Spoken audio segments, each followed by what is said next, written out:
as you heard, or perhaps you didn't get all of the story, we had a panel set to talk about how to care for people going through a divorce.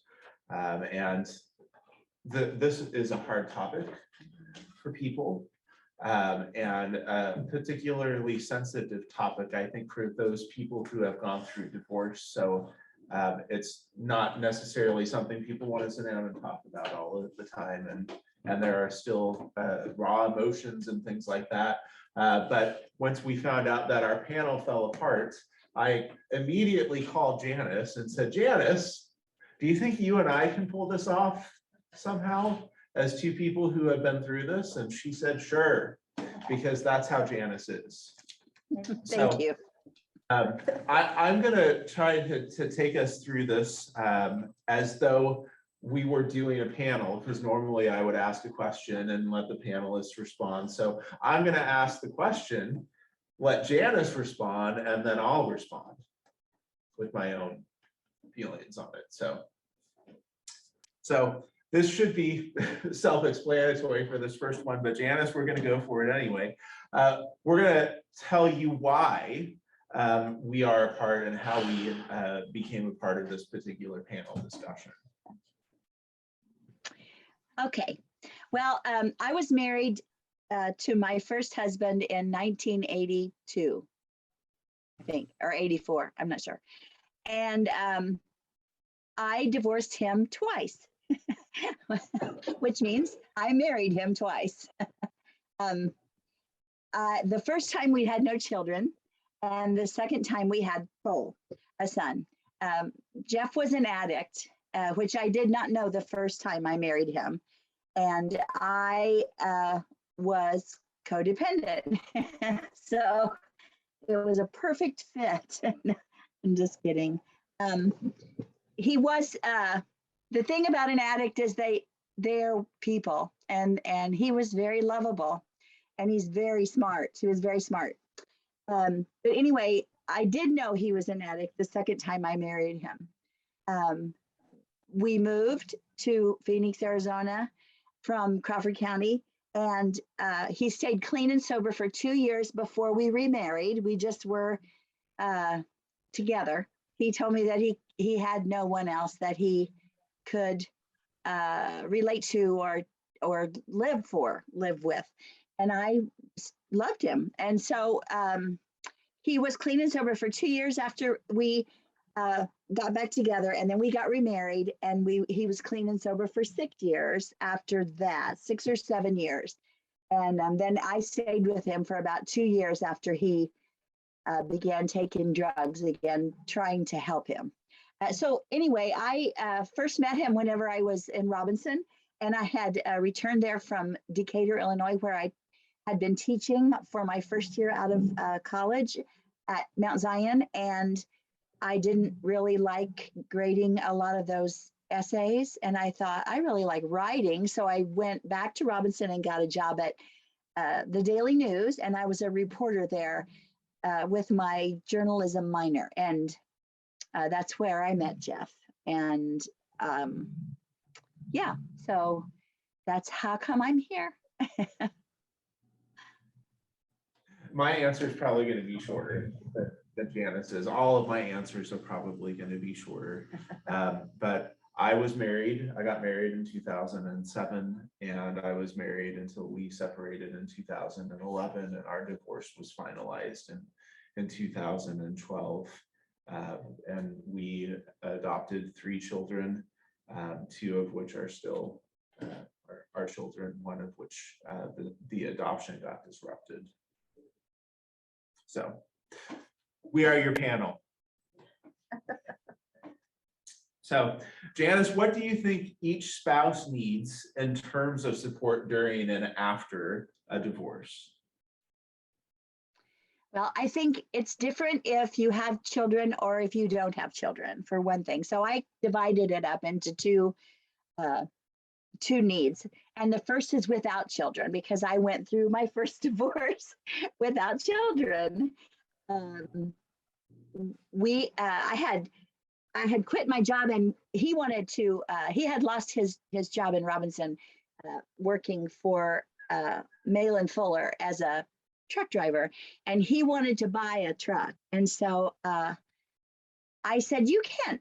I said, I'll send you to college. You can't buy a truck if you've never had a truck. And so he said, blah, blah. And so we went to the bank and I said, I'll prove to you that they won't let us buy a truck. Well, guess what? They gave us a loan for the truck.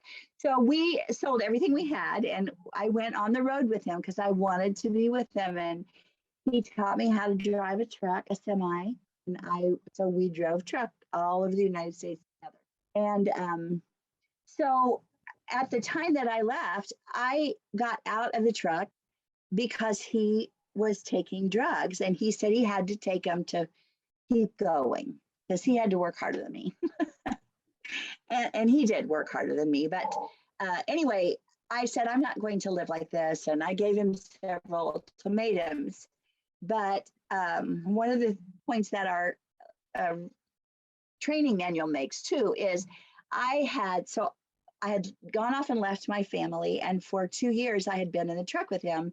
And so all my friends had their own lives in a home with a picket fence. And they thought I was weird. And so they kind of I really just wasn't in touch with them too much because we were really busy.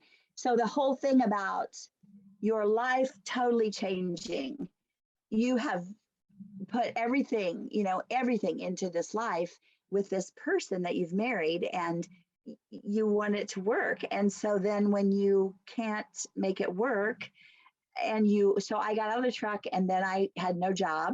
And so they couldn't hire me at the Daily News right then. They did hire me later. They hired me back later, but I worked at Hamida and Walmart. I lived in a little apartment. I refused to go home and live with my parents because I felt like I was a woman and I was the one who did all this. And so I needed support there. I needed support, just someone to talk to. I was all on my own. And I was completely starting a new life. So the other thing is, we went to counseling at the church. We were married in the church. We eloped, but we were married in the church and then we came back. He attended church with me some before, but I was all by myself in that apartment. And I think that's probably one reason why when he came back and said he needed to be married to me, I gave in and didn't, because I went through counseling, but I answered my dreams. I did not answer reality when I answered the pastor's questions. I needed someone to help me work through what happened and how it all fell out from under me. And let's see. So finding the root problems can help both partners understand what needs to be worked on, because it's a two-way street. I made mistakes too. I tried to make everything okay, and I didn't believe that what was happening to us was as bad as it was. And both need support planning their career and income future based on financial responsibilities and goals. They need just someone to help them plan, now what am I going to do? Even though I had a lawyer, he was an idiot, and he didn't make us look at our income or our liabilities, or he was just an idiot. And so he didn't help me get economically safe. So a financial planner really is what I needed, probably. Spouses also need support emotionally. In the most conflicted relationship, the participants are seldom all alone. They sometimes are, but there was still a time in the relationship when it was close and supportive. So you're lonely, very lonely, and you need that kind of emotional support. Let's see. During difficult times, there's no one to pull the yoke with or just be near. I have a friend who got divorced, and that's what she said when COVID started. She said, I don't want to live with him because we're getting this divorce. But she said, I don't have anybody to just put my arms around anymore. And that physical closeness. Let's see, or sit with me and hold my hand. So a network of people who will listen, support, and care about each of them as necessary. And then I found that this is uncomfortable thing, but I'm going to talk about it. Physical needs, you're used to being married. And in a marriage, you have a physical relationship. And when that stops, you know, you don't necessarily want to be around someone else, but you have a physical life now, a sexual life that is gone. And that's weird, because then if you start to date, you know, the whole divorcee thing, or sometimes people don't want to date you. They just think that they're, you know, they think you're going to want to be with them because you're used to having a husband. So that's something that is uncomfortable that I feel like people might feel guilty about, but I think they probably need to talk about it. Now, whenever you have children, they need help providing care for their children while they themselves are grieving. They need help helping their children grieve. And then the financial security for the kids. Child psychologists probably need to be visited to help kids express their sadness, or maybe just maybe a pastor or a Stephen minister, but it has to be through, you know, we don't do children, so it has to be through their parent. They probably need, if no one else, their school counselor should be alerted, and their teacher should be alerted, and that parent that you're giving as your care receiver really needs to work closely with the school if their kids are in school to help them. And they need to talk about their extended family, like their divorced spouse's family. My mother-in-law was told that I was having an affair, and that's why we got a divorce, which was a lie. And so, and I didn't even find that out till a long time after. But, you know, especially after I had Cole, then I stayed close with them because he loved them, and he wanted them in his life. So that was really hard to deal with what they thought of me, and then my own family even. And then the thing about people saying, well, why did you even marry him in the first place? You know, because I had a boy that I dated before him came to me before I married Jeff and said, he's worse than I am. He tried to talk me out of marrying him, and I didn't listen. And he even said to me, what, I told you. So anyway, so I'm sorry, if I'm too long, tell me and I'll pare it down, but those are my answers. Well, I'll balance you out. My answers are going to be shorter. Okay. So what I think each spouse needs in terms of support during and after a divorce, I think that each spouse needs to have a safe place where they can process their emotions. Counseling does help. I went to counseling before I was separated and continued. I went to counseling until I moved here, if that gives you any indication of how long I spent going to counseling. It was the move here that preempted that closure of my counseling relationship. But while my counselor was a Christian, my counselor didn't practice Christian counseling per se. And so it would have been really helpful to have a trusted Christian friend who could walk beside me through that.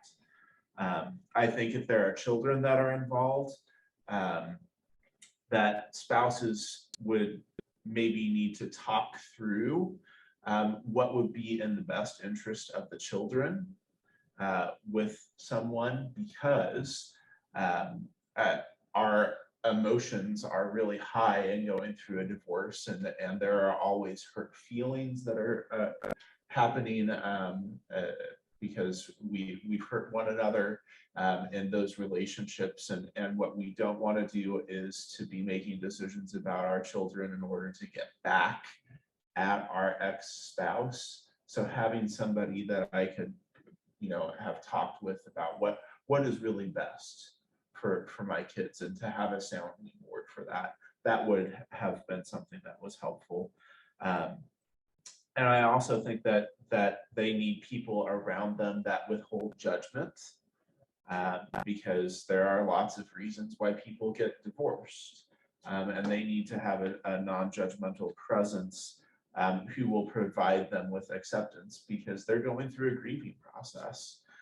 Whether this was amicable or non-amicable divorce and separation, there's grief in all of that. There's grief, and if children are involved, and not being able to see your children every day like you used to. There's grief related to what Janice said about not having a sexual relationship. There's grief around not having someone in a bed beside you when you have grown accustomed to that. There's grief around having once had shared household responsibilities that now solely fall to each person.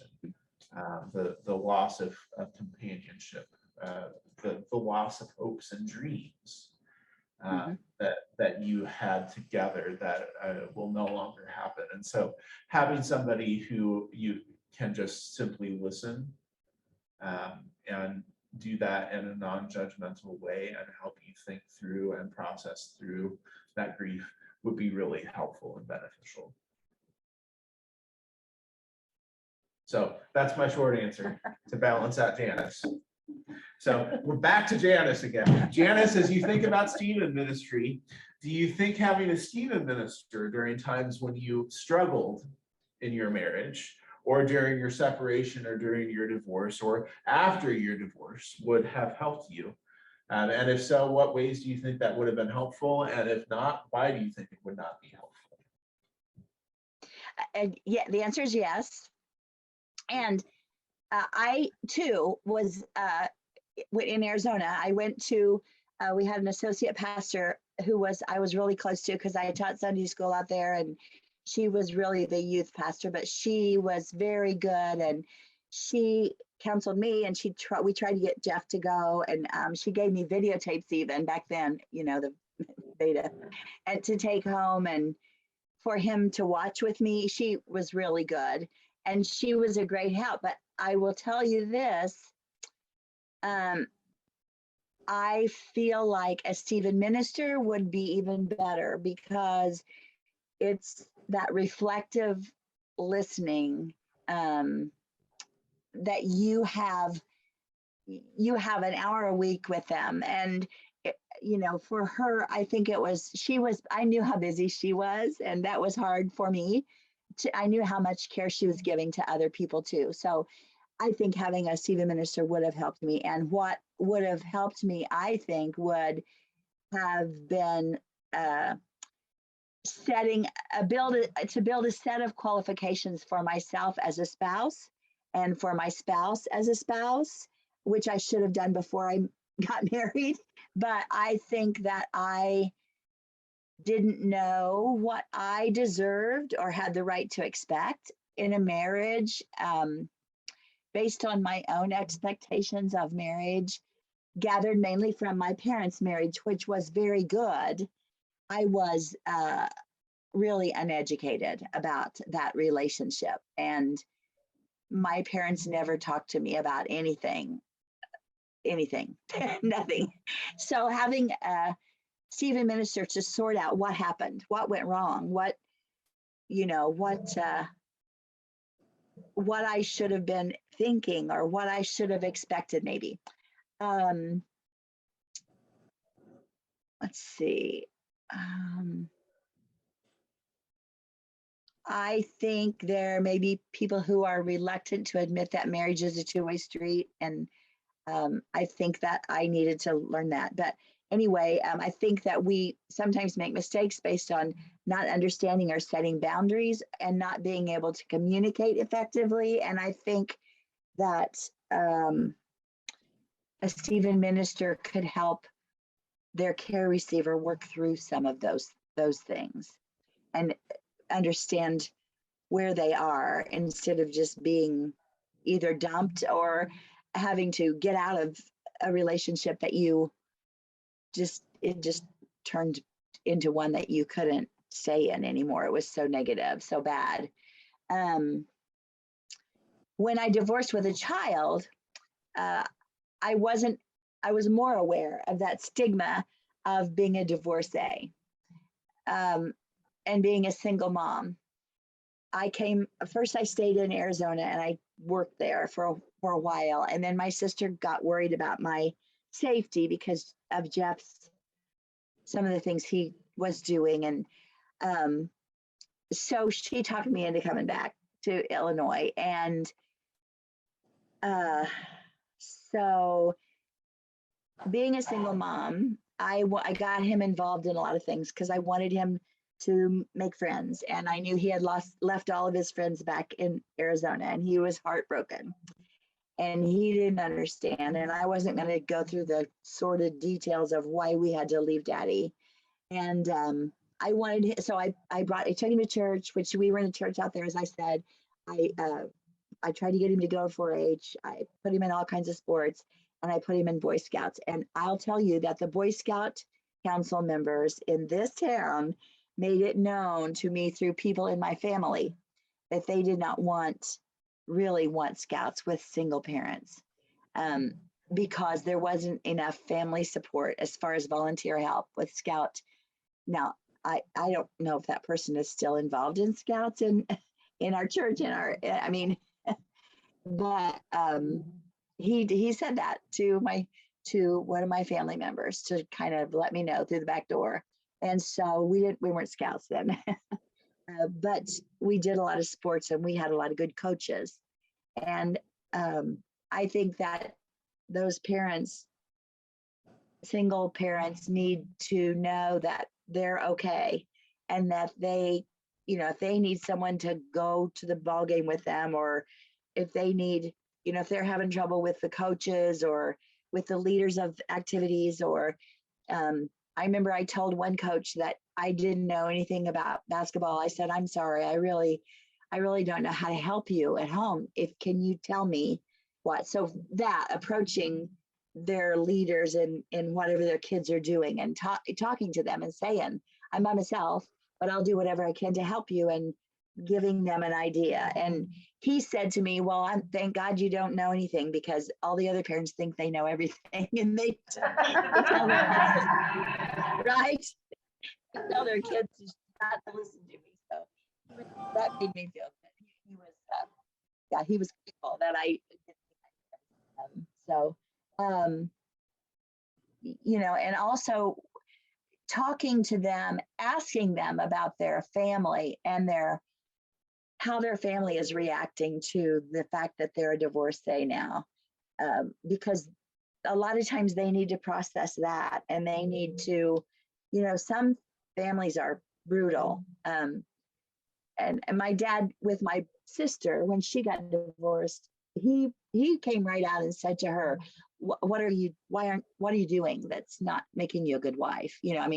But that was just, he didn't do that with me because he learned, I think, I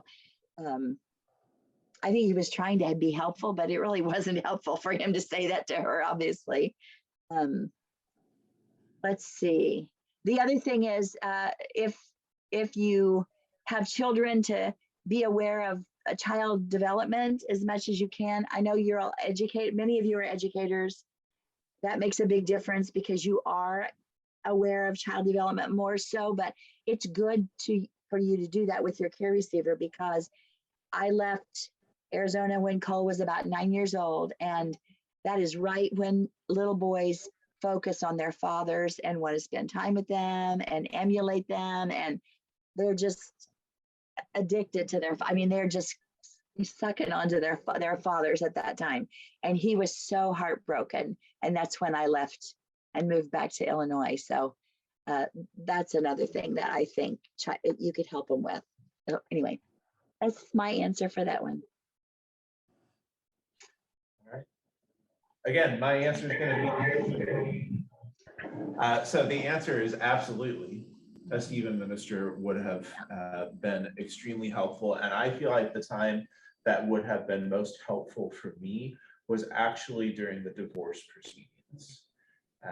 Because if you happen to be in a contentious situation, if there are issues with child custody, or other issues like alimony or things like that, coming out of court is raw. And sometimes it's frequent. So it's like trauma that's coming at you every single week. And having somebody that was a safe place to just process through, here's what got thrown at me today, would have been a helpful thing. And even after it got past the point of the weekly things, and there was something that was temporary that was in place. Like, I remember finding out that I was officially divorced because someone in my congregation texted me because it was in the paper. That's how I found out that the divorce had been finalized, because it had been put in there. And it was during Holy Week, and that would have been an opportunity where I could have processed that, and I was just at home by myself to find out that the marriage was officially done. But all of those ensuing months, that would have been a time where I would have greatly appreciated having a Stephen minister while I was trying to figure out, what it meant to be a single father, and when more than half of the household furnishings are all gone, and you're trying to start over again with things like furnishing your children's bedrooms so that they have a place to sleep when they're at your house, or those are times when I felt like I could use a Stephen minister to just process through what I was experiencing, and sometimes in a very rapid fire way. All right, Janice, you ready for, we've got 3 more questions, and I don't want to keep us going too long. Yeah. Because we're only it's 7:22, so okay, I'll shorten it up a little bit. All right, what are ways that churches could support families that are going through a divorce? I would say acceptance, welcoming the children and making them feel safe, maybe even some staff training in that. We're so blessed here with our Sunday school teachers and our youth leaders. Many of them are already educators. And the reason I say that is because we do take classes in child development and in that kind of thing. Maybe even having a church counselor. I don't know if that, we do have one we did have one on premises, but anyway, just knowing those kids' names and saying their names and stopping to say, how did your week go? That is the members of the church taking seriously our vows as members. They need to ask after them and show they're cared and valued. And if they do something good at school, I like Goodwine Funeral Homes always did cut it out of the newspaper, and they would bring the laminated newspaper stories to school, and we would hand them out. And that was so awesome for all kids, but just things like that. If you are, make sure that you accept those kids and the parents. Don't judge them. That's all. Okay, I may have the longer answer on this one because I have 5 points for mine. The first one is to try to remain neutral. And I think that that's especially important when you're dealing with a family where both of the parties are a part of the church, because everybody needs to feel supported. We shouldn't be taking sides on the husband side or the wife side, or however that relationship is. And it's not always easy. And particularly if you are in a caring relationship with someone, you're going to hear their side of the story, but we always have to remember that there are 2 sides, and really 3 sides. There's the one spouse's side, the other spouse's side, and the truth lies somewhere in the middle. of that. So trying to remain neutral would be really helpful. Like Janice, I think if there are children that are involved, to be able to care for them, to help them to know that there's someone that will listen to them, that there's a safe place for them to process their feelings, because they can do that with a Sunday school teacher. They can do that with their pastor. They can do that with a family friend, and they can do that regardless of their ages. It might be helpful to offer babysitting to both parties from time to time, because they just need to, it's hard to become a single parent. But as long as that, again, is a neutral thing where both parties can benefit from that, I think that's important. We should also remember that divorce doesn't just affect the family unit in that one home, but it also affects others outside of it. And so the church may have parents of the couple, there could be grandparents of the couple, aunts and uncles, or others that might also need a Stephen minister as they're going through that, because they're grieving, their hopes and dreams for that family are also crushed in that. And so we need to think about Stephen ministry that goes beyond the immediacy of that particular family unit. But also a church can host grief groups and support groups, so that maybe they're not getting one-on-one caring, but they can be getting caring in a small group that would provide some level of support as well. All right, Janice, back to you. My favorite question for all panels: what were helpful things that people said to you when you went through your divorce process, or even now, and what were hurtful things that people said? The helpful things were when the people that I knew cared about me, saw me, and said, "What what are you dealing with? Are you having challenges that you're dealing with right now, or what's your biggest challenge right now? And let me talk." Let's see.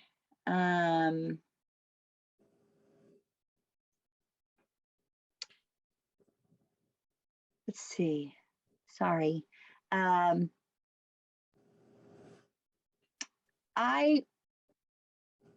you guys all know me, the hardest was people talking about me, probably, but I was able to pretty much let that roll off my back. That stuff doesn't bother me, because I know who I am, and so but I think that would be a problem for most people in a small town, especially, or in a church, within a church. So just reminding them that the dark days will pass, and that they are validating those, just validating them. Maybe having them process those kinds of feelings. Hurtful things. What were you thinking marrying him? I was in love with him, and I still could tell you why I was in love with him today.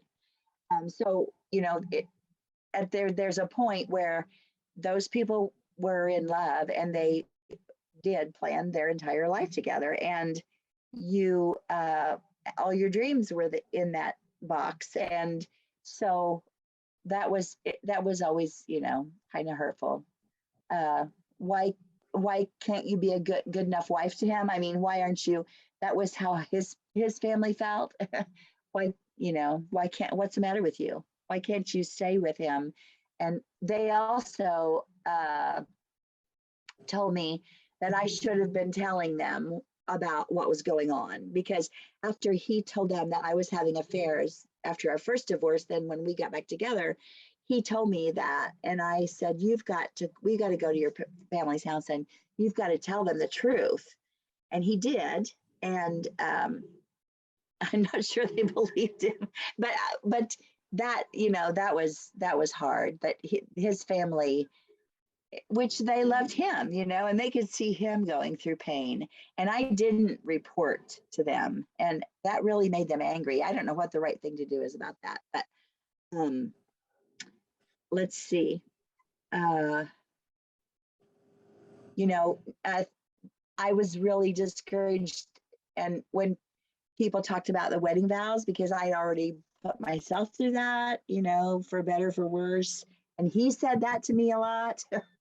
um, let's see.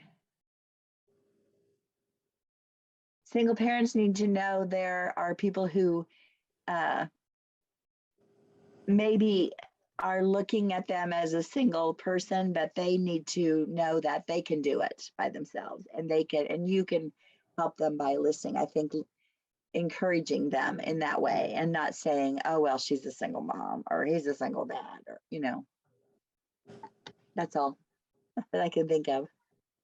Okay. Well, I would say people tried to give me helpful advice. And some of that came from a place of personal experience. And some of it came from a place of telling me what they would do if they were in my shoes. But every person's experience with separation and divorce is unique to their particular situation. And so most of that was not helpful to me in any way, shape, or form, nor was the comment that came to me from people that I knew, that I loved and I trusted after the fact, who came to me and said, we tried to tell you not to marry her. That was not a helpful thing, because No. I'd already spent a fair amount of time beating myself up for the fact that I was unable to fulfill my vows for life. I don't need anybody else to help me beat myself up. I Yeah. can do it very well on my own. And it just would have been more helpful for them to provide a safe outlet for me to process things than to actually give advice that I wasn't looking for, and that wasn't helpful. All right, last question. We're trying to get on track and keep with our timing. Knowing that Stephen ministers practice confidentiality, is there anything that you wouldn't say to a Stephen minister about your divorce? Yeah, I might hesitate to talk negatively about my husband if we were in a small town, or if he was in my church. And he is my son's dad, especially if there are children involved. So really stressing the confidentiality, that no one's ever going to know or hear it. I might hesitate to be truthful about my own sins. I am not. I mean, I pretty much know what I did, and it was a two-way street. And also talking about codependency, Melody Beatty, that's an ancient book, but it's Codependent No More, and that's a wonderful book for divorced people, because it's hard to be honest with yourself, first of all. I think it's important for a Stephen minister to say, to talk to them about their feelings about if they've gone against God's will by becoming a divorcee, or by the things that happened during the divorce, or things they might have done to try to keep their marriage together. Sometimes you go over boundaries that you might not. Yeah, without asking for a list like a confession, I think a Stephen minister might ask a care receiver about guilt and sin regarding their marriage, and about things within it or without it, and then pray with them, asking God for forgiveness of those things. But the CR could reflect on a list and make it a private list, a personal list, and they could just talk to God about it. But I think that is something that, if they did hesitate, that would give them an outlet to talk to God about it, and a process. That's all. I said I'm not sure that I would give a Stephen minister all the details of my divorce, because I think that some of those things would be more appropriately shared in therapy. And the reason why I think that is because If I'm going to go see a therapist, I'm probably going to go see someone that I don't have a relationship with and that I don't know, that is going to be very neutral. And plus, I'm paying them to help me walk through this. As Stephen Minister, I would probably feel some amount of anxiety about them knowing personal details about my marriage and about the divorce, that I would not want them to color their opinion of me as a person. But I would also want to make sure that the time that I spent with the Stephen Minister was really processing through my grief. And that would be the focus of what I would want to spend time with a Stephen Minister about. I would not want to rehash the events of my marriage or the events of my divorce, nor would I want to disparage an ex-spouse to a Stephen Minister, particularly if that was someone within the congregation. Because the last thing that I would want to do is for you to look at me differently because of things that I shared, but also to look at the other party in a different light because of things that would be shared. And so I would probably just take that opportunity to work on something that I felt like a Stephen Minister could help me with, which is processing through that grief, but not sharing a huge amount of details, because I would share that with my therapist. All right, do you have any questions for us?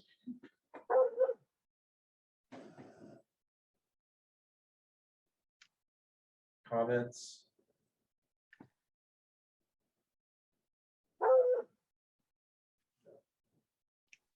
I want to say thank you for, talking about it. I mean, it's got to be tough, and yeah.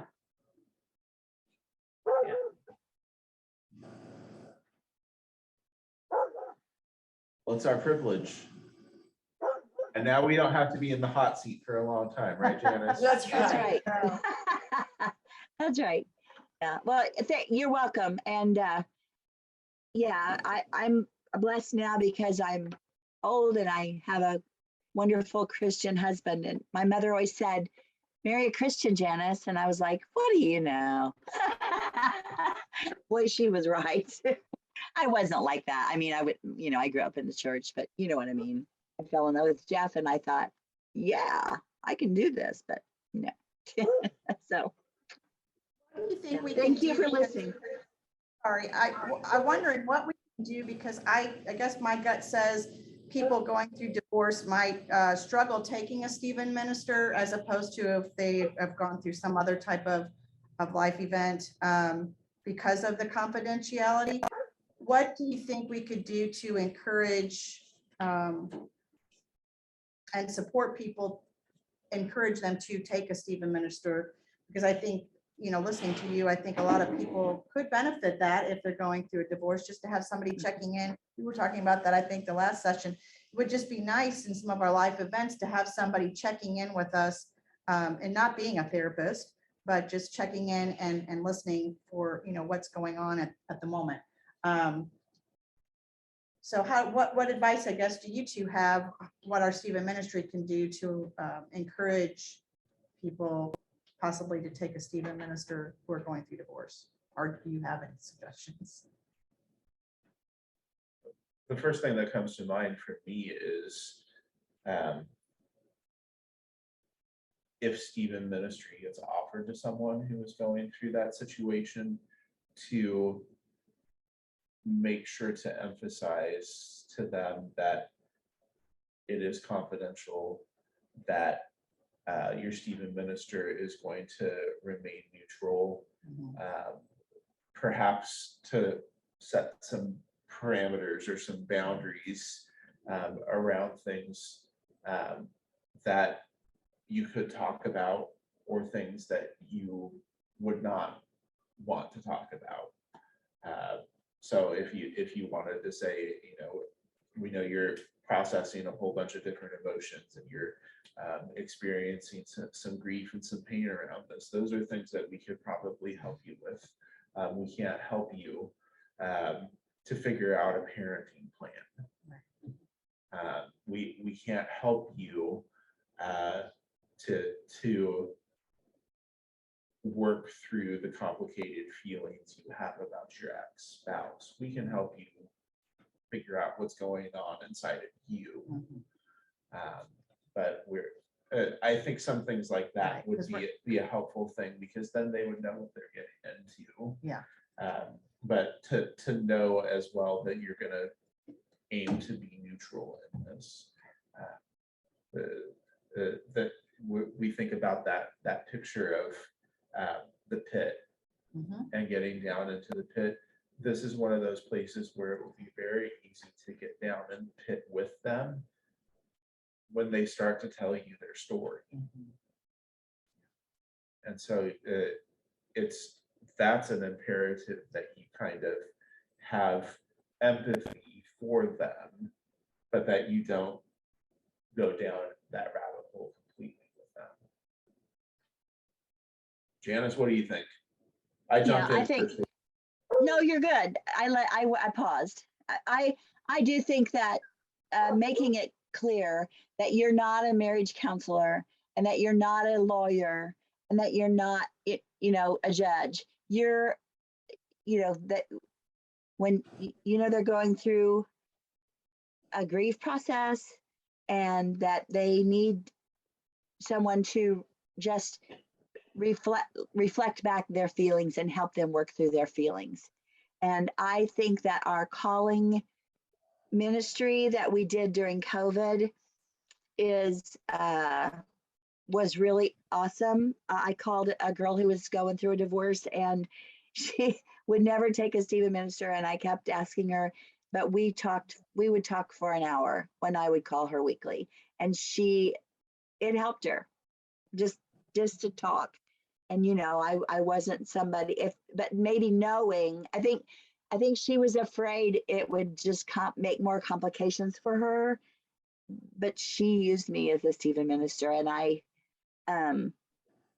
think maybe making that clear to them that you're not a Stephen minister is not a marriage counselor. That's not what's going on. We're not a lawyer. We're not a judge. We just want to help be someone to listen to you. Thank you. Appreciate you both sharing. Yeah. Both of you are big blessings in my life. So, I just appreciate you sharing. Thank you. I think this is helpful because I think we all know people, who have gone through divorce, and family members or close friends. And I think this was a nice continuing ed to just hear some of the things that, would have been helpful if you'd had a Stephen minister, how we can support those in our own lives. So thank you. You're welcome.